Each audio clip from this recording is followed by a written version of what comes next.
What is up, YouTube? This is your boy Armaret, bringing you my first gameplay on Mirage. So if you remember, and I don't know if you saw my video on Hydro, I took the very first game that I played on each of the 4 new maps in the new Revolution map pack, and I'm putting them here for you with my thoughts on the maps and the thoughts on the guns.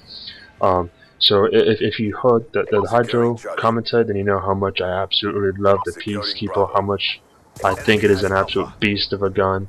Once you get the hang of it, your first 1 or 2 gunfights with it, it's going to seem a bit off because it's not going to kill at the same rate as the other SMGs. But once you get the hang of it, you can get some good angles. It is an absolute great gun because you don't have to worry about the sway or the recoil of an SMG, but you get the power of an SMG. So, thank you so much, Treyarch, for putting it in. Now back onto this map, or what I think about this map. This is another good map. It's an interesting map, and I'll say it's interesting mainly because I played 1 game on this map, and the 1 game I played, it seemed like all of the action that was taking place on the perimeter of this map. So what you have is, it looks almost like a I want to say a temple on the inside, but it's like a hotel with the swimming pool. So on one side of the map you have a swimming pool with a diving board and a sauna. On the other side of the map you essentially have what's like a hut, a couple huts, and then in the middle you have a 1-story circle, which I think it's 2, but it's not really 2, it's kind of like a shallow step, and it just allows you to pass between the 2. A lot of this gameplay and a lot of what this other team did was they camped these vans between A and C. So on the left hand side of the map, what you get is you get A and C are both on the left, with B in the middle, and on the right hand side, which is this path you see me running right now, there's really not a whole lot to it. So when you're running from A to C, you have a bus that overlooks A, and it also overlooks C, and then you have 2 vans that jettison out it from the side. And what this team was doing was they were sitting in this little tiny narrow corridor, and anytime you ran in that direction they were picking you off. This would be I was referring to. Technically it's 2 stories, but it's not really a whole lot going on here. The other side is a lot easier to get around, so I would recommend, at least from what I've seen so far, if you have to get from one side to the other, if you have to get to B, the quickest way to get to B is to cut through the hotel. And then if you gotta patrol, I'd run the opposite side, like the BC side, rather than the AC side, because the AC side you're always going to find a ton of people camping in the buses, camping in the vans, and head glitching in order to get the easy kills. The one thing that I do like about this map is I'd classify this as a medium-sized map.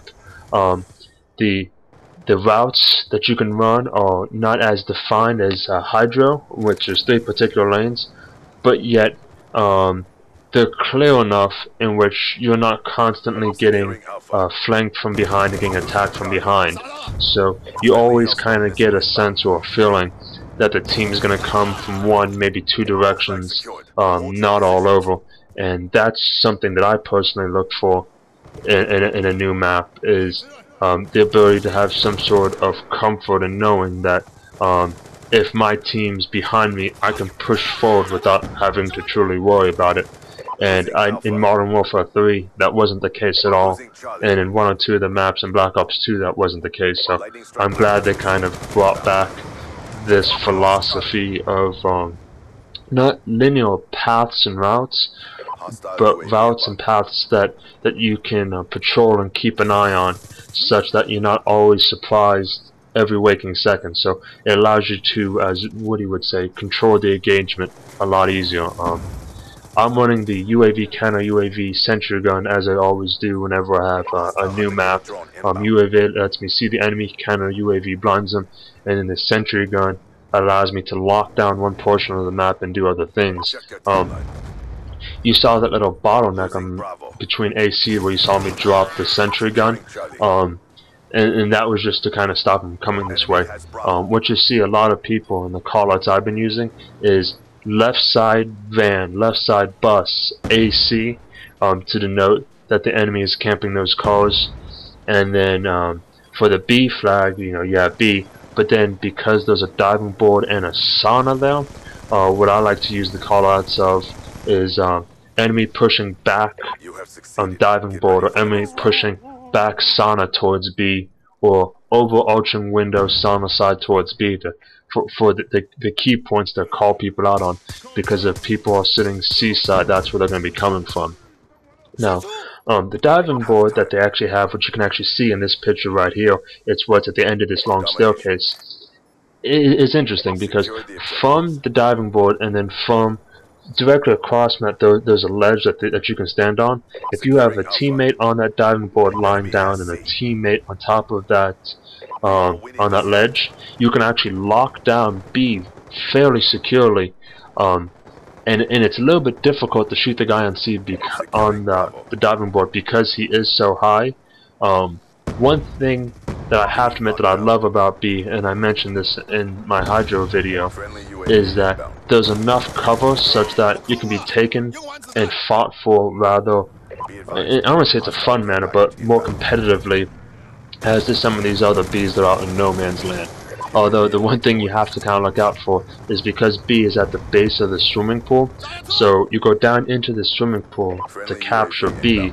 What you'll catch a lot of times is the enemy is either going to come from overlooking window, which if you're sitting on B and you have diving board on the right and entrance way to the hotel on your left, directly in front of you up there's going to be a window.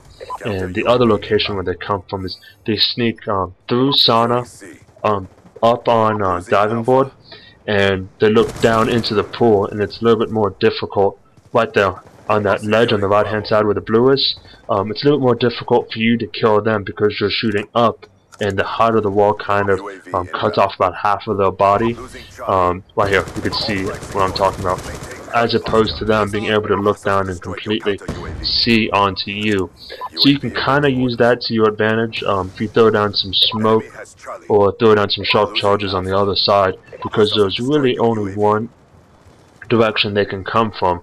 If your team's got the right hand side locked down, they can only come from that side, so you can stop them fairly quickly on the way.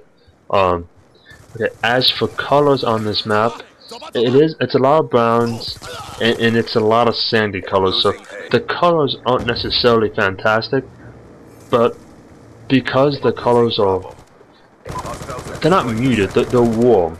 It's kind of weird to say it's a warm sandy color, but the colors of you guys and the enemies actually pop out quite substantially. So even though you do have a muted palette with a mixture of bright color spots, it is incredibly easy to see the enemy. The only time it's not is you see the van directly in front of me and in that bus. What you will see some enemies do is they'll get on the hood of that van and head glitch over that roof. And it pretty much stops you pretty much from completely being able to see them, but they can pick you off. And then, as in any bus ever in any Call of Duty game, they'll camp in the bus and shoot out through the windows. So just something to keep an eye on. And if you saw it there, that's the window that I'm referring to. This is back sauna that you'll see the enemy push through. And then this is the actual staircase towards diving board. So that's going to be the main entrance points from C dom onto B that you're going to watch out for. And then for A to C, this is almost like the death corridor unless you can control it. This is a great place to drop a sentry gun, and that there is what I was referring to about somebody camping in the bus. It's tough to see, but it's actually a great place if you can actually get set up and you know that behind you your teammates have got locked down.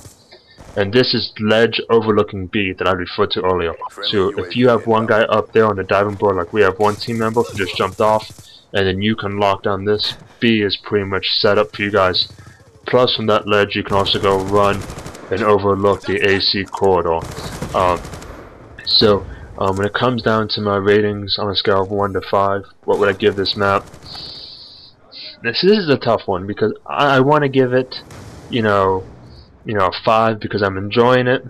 Though I could see where this map can get incredibly frustrating if you go up against a tough team with good communication, and you can just get completely locked down a C route, but then you have the other. So I'm gonna go 4.5. Another great map, and thank you so much, Trail, and thank you guys so much for stopping by. Look for the additional 2 maps in the description. Have a good one.